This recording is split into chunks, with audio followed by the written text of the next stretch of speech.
Bonjour et bienvenue dans ce journal. Le Val d'Oise compte désormais un restaurant étoilé, un renouveau pour le département. On se souvient de l'étoile Michelin de la maison Cagnac, Cormeilles-en-Vexin jusqu'en 2009, puis plus rien n'a à se mettre sous la dent pour les amateurs de gastronomie étoilée. Un vide comblé depuis début mars avec le retour dans le Val d'Oise d'une étoile au guide Michelin, une étoile attribuée au chef Olivier Da Silva et son restaurant Les Jardins d'Épicure. C'est à Bréhélu, dans le Vexin. C'est même le seul restaurant étoilé d'Île-de-France en dehors de Paris. Visite des lieux avec Yoann Bensoussan. À l'extérieur, une bâtisse plutôt paisible du 19e siècle et quelques mètres sous terre, les cuisines du restaurant en pleine ébullition. Fais-moi un peu de légumes, s'il te plaît. Ici, le maître des lieux, c'est lui, Olivier Da Silva, un jeune chef débarqué du nord de la France il y a un peu plus d'un an. Au menu ce midi, Saint-Jacques fumé avec des légumes printaniers et une vinaigrette olive. Une recette à l'image de sa cuisine. Intuitive, du marché, vraiment une cuisine du jour un peu. On essaie de changer régulièrement, de se renouveler et de se remettre en question, mais on n'y arrive pas toujours. Retour à la surface pour le jeune chef étoilé, et son jardin culinaire le voici. Une ancienne imprimerie transformée en salle de restaurant avec piscine et jacuzzi au milieu, excusez du peu. Si Olivier Da Silva n'a pas mis bien longtemps à s'habituer à ce décor de rêve, pour l'étoile Michelin en revanche, le chef veut encore prendre le temps de digérer. J'ai vraiment cru que ça serait un aboutissement dans ma carrière d'obtenir un jour un macaron. Et en fait, à 32 ans, c'est pas du tout un aboutissement, c'est vraiment un commencement, une remise en question. Et aujourd'hui, il y a un peu de pression quand même, parce que j'ai pas envie de décevoir les gens, donc ni le guide, qui nous a fait confiance. Toujours à la recherche de l'excellence et la perfection dans sa cuisine, Olivier Da Silva a appris son art auprès de chefs passionnés, loin de la chasse aux fameux macarons. Un esprit qu'il tente aujourd'hui de cultiver auprès de son équipe, qui attendait cette reconnaissance. Si on les fait rêver avec une étoile, si elle arrive jamais, au bout d'un moment, ça s'épuise. Donc là, ça remet un coup de motivation à tout le monde et on est reparti quoi, de plus belle. Preuve que le chef valdoisien aime prendre des risques. Tout juste étoilé, il prépare déjà une nouvelle carte. Et malgré son nouveau statut, il l'a promis, ses prix ne bougeront pas. Avec un menu découverte des 28 €, difficile de trouver meilleur rapport qualité-prix pour les gourmets de la région. Les élections régionales en bref, mardi à 18 h, les candidats du PS et de l'UMP ont déposé en préfecture leur liste pour le deuxième tour de ces élections régionales. Pas de changement pour la liste de l'UMP, Axel Poniatowski. À gauche, le PS a fait de la place aux écologistes. En deuxième position derrière Alice Soumaré, on retrouve Safia Lebdi, tête de liste Europe Écologie. Le MUP de Robert Rue étant aussi servi que le front de gauche. Davantage d'infos sur notre site internet vonews.fr. L'inspection académique a révélé les prochaines ouvertures et fermetures de classes dans le département.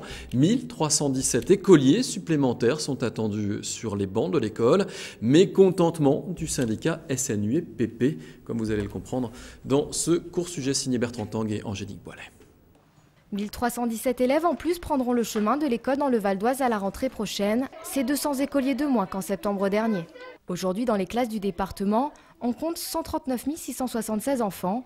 Pour la rentrée prochaine, l'inspection académique a prévu 42 ouvertures de classes contre 44 fermetures. Néanmoins, des ajustements sont encore possibles en juin et au lendemain de la rentrée de septembre. Par ailleurs, 37 ouvertures et 20 fermetures de classes dans les écoles maternelles et primaires restent également à décider. Des chiffres loin de rassurer le principal syndicat enseignant du premier degré. Interrogé dans Le Parisien, Kamel Oulbouali, le secrétaire départemental du SNUIPP, estime quant à lui que 90 écoles sont susceptibles d'avoir besoin d'une ouverture de classe, soit presque 3 fois plus que les 37 listés par l'inspection académique.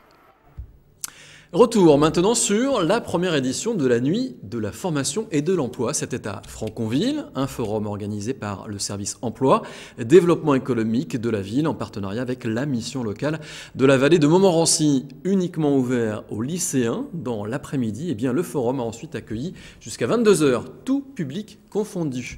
Et Angélique Boilet s'est rendue sur place. Il est 17 h et le centre de sport et loisirs n'est pas près de fermer ses portes. Le complexe est ouvert jusqu'à 22 h. Pour cette première nuit de l'orientation, les opportunités sont nombreuses. Moi, quand je dépose des CV ou que j'envoie des CV par Internet, il n'y a pas forcément de réponse, pas forcément un contact avec la direction.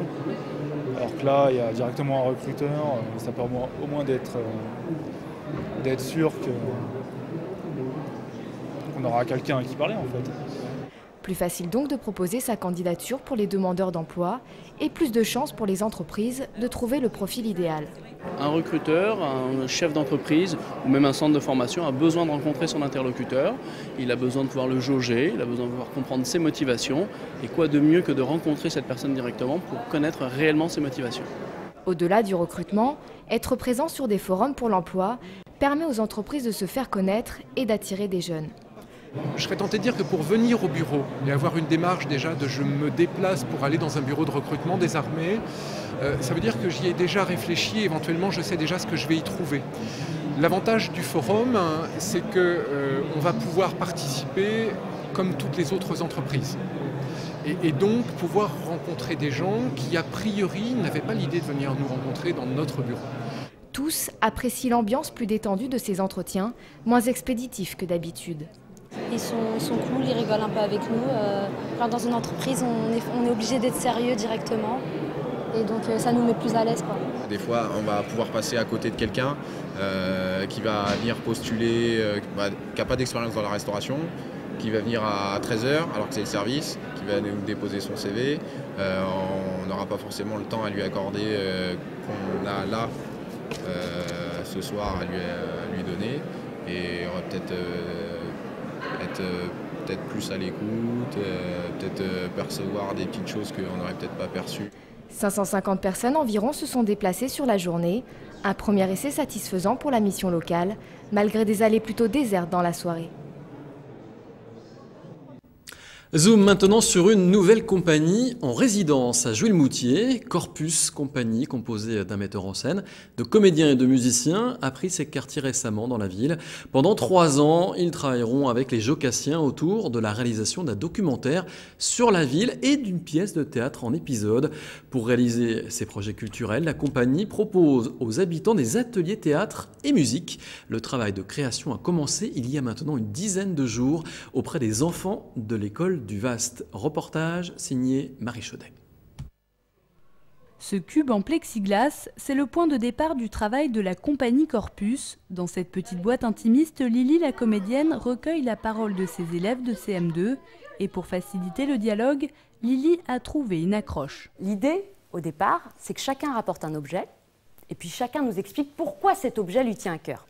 Ça, c'est l'idée principale. Et puis après, autour de cet objet, il y a toujours une famille, il y a des amis, il y a un entourage. Et du coup, on se met à parler de la vie. La compagnie a déjà recueilli plus de 80 témoignages d'enfants, comme celui d'Amélie. Tu nous présentes un petit peu ton objet ? C'est un porte-clés tortue, à l'intérieur il y a du sable. Qui vient d'où ? De l'île de la Réunion. Qui c'est qui a été le chercher là-bas ? Ma mamie. Ces petites histoires du quotidien constituent la matière première du documentaire que réalise sur la ville Fabrice Macot, directeur artistique de la compagnie. Le cube, qui se promènera dans les établissements scolaires puis dans les quartiers, permet à la compagnie de se faire connaître des habitants. C'est aussi une manière de comprendre ce qu'incarne Juilmoutier. Est-ce que c'est une ville dortoir? Est-ce que c'est plus une ville dortoir? Est-ce que les gens se sont vraiment appropriés la ville? Et comment ils se sont appropriés? Avec tout aussi la spécificité de la ville, du lotissement, d'un manque de centre-ville, enfin bon, toutes les problématiques de ce genre de ville. Le documentaire sera diffusé à la fin de cette année. En parallèle, Corpus réalisera 5 épisodes théâtraux avec les Jocassiens tout au long de leurs 3 années de résidence. Voilà, ce journal se termine. Merci de l'avoir suivi. L'info continue bien sûr sur vonews.fr. À demain.